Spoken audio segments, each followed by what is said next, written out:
Hey guys, it's QuickyBaby and welcome back to World of Tanks, and this time I'm playing in the Tier 8 Swedish heavy tank and certainly one of my favourite vehicles in the game at the moment, the Emil. Now this is the final video of 2016 and I'd just like to give you all a massive thank you for your incredible support of the channel, especially in the last couple of months. I've been putting a lot more energy, a lot more effort. I've been trying to up the quality, as hopefully you've noticed, and you guys have responded in the best kind of way ever, really. I think in the last 30 days that my videos have been viewed 9 million times. It's just absolutely baffling. There have been much more feedback on the videos, more likes, sometimes more dislikes, but you know, I accept the good with the bad and it's very useful feedback all the same. And the comments have been absolutely incredible. I'd just like to say a massive thank you to all of you for allowing me to do what I love to do, and that is to make content that hopefully is either mildly amusing at times or just helps you through a rough day, or maybe you just want to pick up a few tips and tricks, especially in World of Tanks. So the Emil for me has been an absolute joy to pick up in the last couple of weeks. I didn't really rush it, I have to admit. I thinking about it when I was doing my charity stream. I really wanted to try and get towards the Emil, so I was investing a lot of time to get the UDES there, to get through the Leo as well. Hopefully you enjoyed that full tank review on the Leo that I had recently. But when I got the Emil, it really was something truly different, and that is what this vehicle is. Look at this turret armor. Look at the turret armor on this vehicle. Not only is it 180 millimeters thick, but it is very well angled. And the speciality of this tank is not just the fact that it's got a 100 millimeter autoloader that deals 320 alpha damage with every single shot. Let me just correct myself, 105 millimeter autoloader. 4 rounds, 320, a lot like a TVP, apart from you do have quite a long delay in the shells, 3 seconds between each of the shells. Means that it does take you quite a long time to do that 1280 magazine damage. But the fact in this tank that I can just sit here and not have to worry at all about being penetrated in the turret makes the Emil certainly one of the most enjoyable and also novel tanks that I've played in a long time. Now you see me sitting completely stationary here. I'm reloading. The reload time on this tank is not so bad. At least the DPM is better than the AMX 5100 and pretty much on par with the T69. But remember, with the T69, can you believe that artillery blind fired at me about 10 seconds after I was spotted there? Absolutely outrageous. The balls on that artillery, and it pays off for him as I do lose over 400 of my hit points, pretty much a third of my hit points going away there to the single shot. Now look at this 12 degrees of gun depression, guys. I can just sit so pretty. And I know that the T150 and I know that the T3485 have absolutely no chance of penetrating my turret. And that's not because they are 2 tiers lower than me. I would sit in that exact same position against the Scorpion on the enemy team, against the IS-3, against the T-34, all of the scary vehicles on the enemy team. Even if they fire APCR rounds or heat rounds, have very low chance, if any, to be able to go through the turret of a tier 8 heavy tank. That's absolutely wonderful. And when you combine that with the 12 degrees of gun depression that this tank has that makes it just so flexible on the ridgeline, this is one of the most glorious tanks that I've played in a long time. Now it does have a couple of weaknesses, especially compared to the AMX 5100. It has less penetration. And remember, you do have that long unload time. On the AMX 5100, your reload time is, oh gosh, what is it exactly? It is, I think it's 2.73, whereas on this gun it's 3 flat. But then again, I guess you do have 320 alpha damage instead of 300. But the main difference between the tanks is the size of the magazine. On the 5100 you have 6 rounds. On this vehicle you have 4 rounds, and so that means that you can quite often reload in time. There we go. I bounced one Scorpion, but that was a big misplay of this game, and I nearly lost it right there. Luckily I punished that E25, who I really didn't think would sit on that ridgeline with 2 tank destroyers aiming at him and shoot at me, but he did. He got punished for it.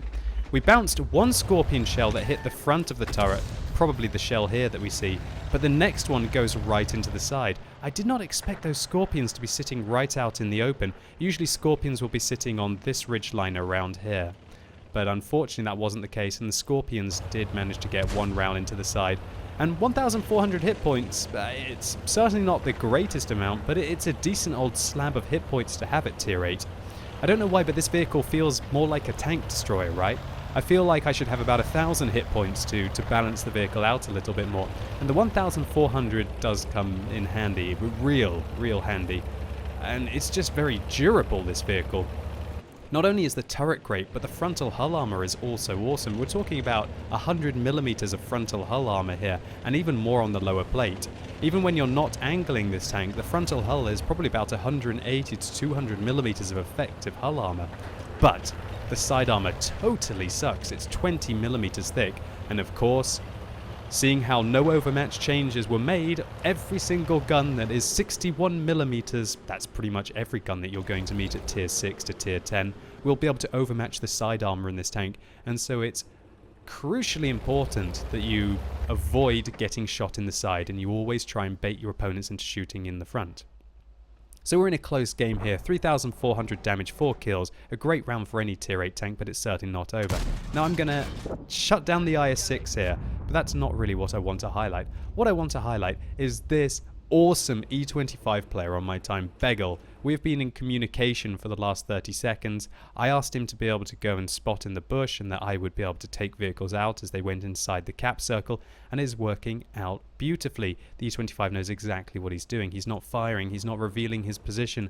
Begel is providing the view range that you need when you're driving in Emil to be able to control the range of the engagement and also to spot for our artillery, to immediately take out one tier 8 heavy on the enemy team, and then hopefully we can take out the T-34. Now the penetration on my standard APCR rounds is not actually that good. 217, that's not very high for a tier 8 heavy. When we're thinking about the IS-3 for example, that's got 226mm of penetration, right? And the T-34 on the enemy team has got 246mm of penetration on its standard rounds. And even the AMX 5100, the other tier 8 auto-loading heavy tank, has about 230, maybe 232mm of penetration on its standard rounds. And so the Emil, when it's firing at heavy tanks or firing at long distances, when it certainly isn't the most accurate of vehicles at .38 accuracy, does struggle. I'm going to compensate here, however, and I'm loading an APCR magazine, which has got 242mm of penetration, which I thought would give me more of a chance of taking out the T-34. However, realizing the situation, I know now that the Scorpions are going to be approaching from the south. The E-25 realizes that, he knows he doesn't want to sit out in the open for the T-34, and he wants to come and assist me. Great stuff there by Begel. We're going to have some great synergy at the end of this game to hopefully come back from a 3 versus 5 situation. So in this kind of position, I'm just trying to spot out. I'm just hoping that I can catch a glimpse on the Scorpions at long range to allow my artillery to shoot them, or alternatively to allow Begel to be able to fire. I don't really want to give up my position here. The Emil isn't the most mobile of tanks. It's certainly not slow, but it doesn't have the mobility of a true medium or even of the 5100. And so that means that if I do get spotted, that the artillery is likely to take me out. And I have no idea how I actually got spotted in that location. I thought the bush would look after me, but maybe the Scorpion caught right at the back of the turret there, and so he does manage to catch a glimpse of me. Luckily, my spotting allows 127 to be done to one of the Scorpions, and I'm just hoping that the artillery can slam one home right now. I'm not sure if it was actually the artillery that put that round in. The Scorpion doesn't have the gun depression of the Emil. He has got, I guess, 7 degrees of gun depression, whereas I have 12. Oh, 87 artillery, not the result that we were looking for. I was really hoping that he was going to be able to take out one of the Scorpions there. But now I realize that I just left the T-34 towards the north, right? And there's also an IKV-65 Mark II on the enemy team that is likely to be pushing in. And so I change, work the ridgeline, and there we go, that's what we wanted. The Tier 6 Swedish tank destroyer. We put one into him. Oh, the second one whizzes high. That's not good, but we bounced the T-34 at least. That was an important shot.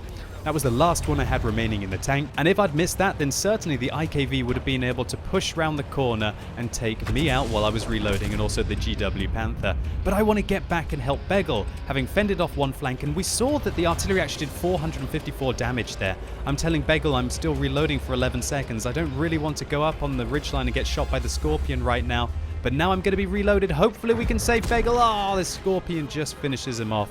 But that means that I know that I'm safe to finish off the Scorpion, pick up our 7th kill, and secure 5 1,000 damage so far this game. Now the T-34 down to 214. A great shot there by the GW Panther. One hand, oh man, that's ironic considering he's playing artillery. He's had a great round so far, and he's definitely put us back into this game. If the T-34 had had those 700 hit points, oh, great shot! One hand shutting down the T-34. Great result, takes the pressure right off me, and I'm just trying to avoid the artillery right now with a little bit of a wiggle, and we're praying. Hopefully the GW Panther on the enemy team doesn't manage to hit us. Yeah, he just misses. Great result. Now I know I'm comfortable. I'm reloading an APCR magazine, standard APCR this time, having dealt with the immediate threats on the enemy team. And we're just thinking about where the GW Panther will be.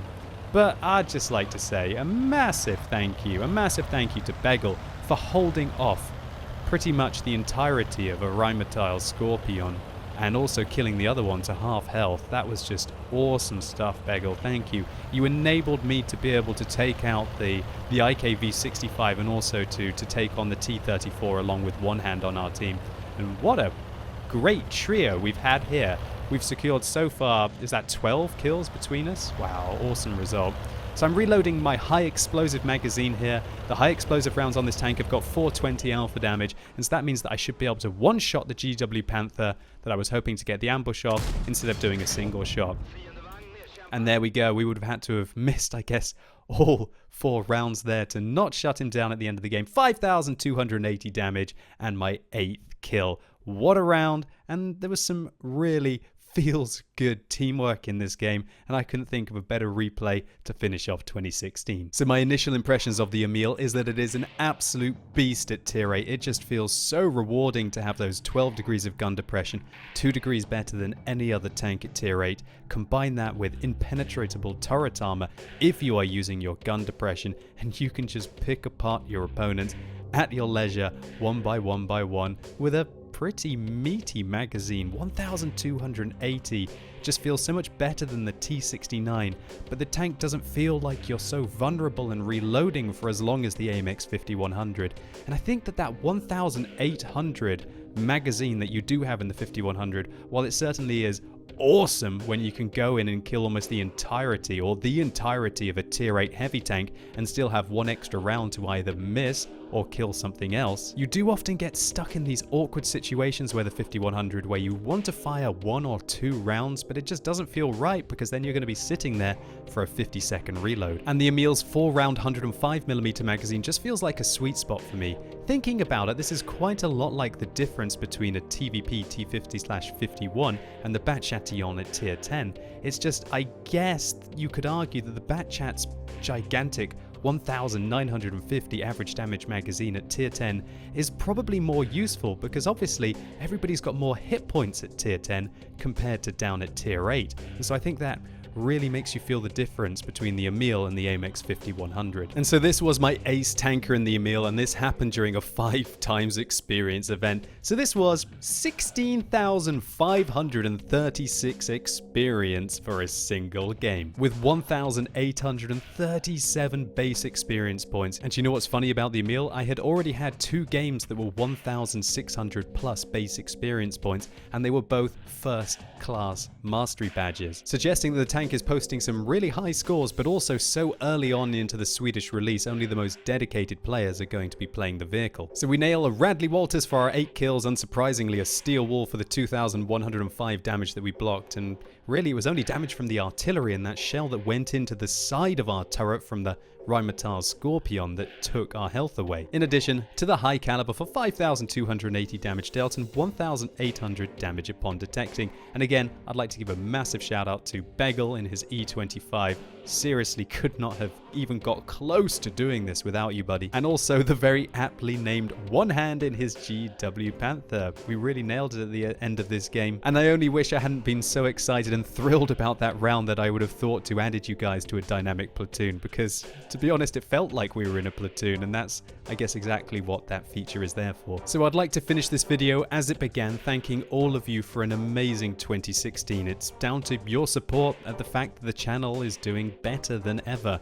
and I'm having more fun making content and playing the game than ever. And I wish each and every one of you all the best in 2017. Have a great new year with your friends and family, and I'm really looking forward to getting you some more content in the new year. And as always, thank you so much for watching. You've been epic, and hopefully I'll see you soon.